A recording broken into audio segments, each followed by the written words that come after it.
Stevens in Dayton is unique in the sense that we are that mid-size sweet spot.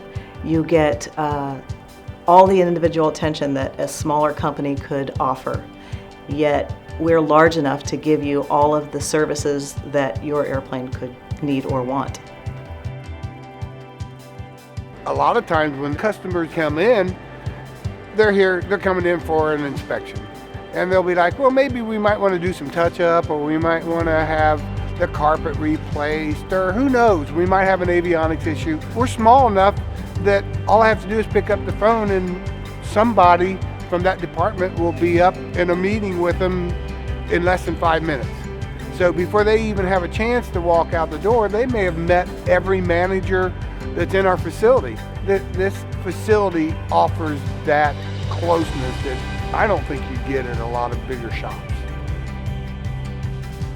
When it comes to refurbishment process in Dayton, Ohio, we are a one-stop shop. So we do have the maintenance, we do have the avionics. We do in refurbishment, we do all of the paint here in-house on the exterior. Also with the interior, we do all of our own sewing. We do all of our own woodwork. We've got a cabinet shop.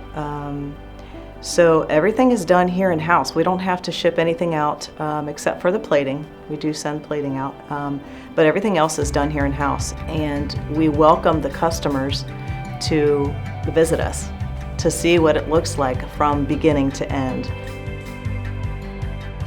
Dayton has an aviation heritage that is far beyond any other in the world. The Wright brothers were from here. We have one of the largest Air Force bases here. We have an international airport here.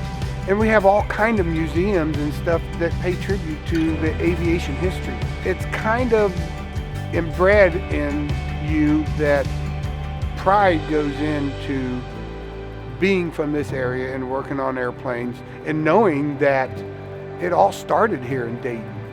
It really is a unique feeling that I'm sure that most mechanics, most pilots, they just don't get that anywhere else in the world.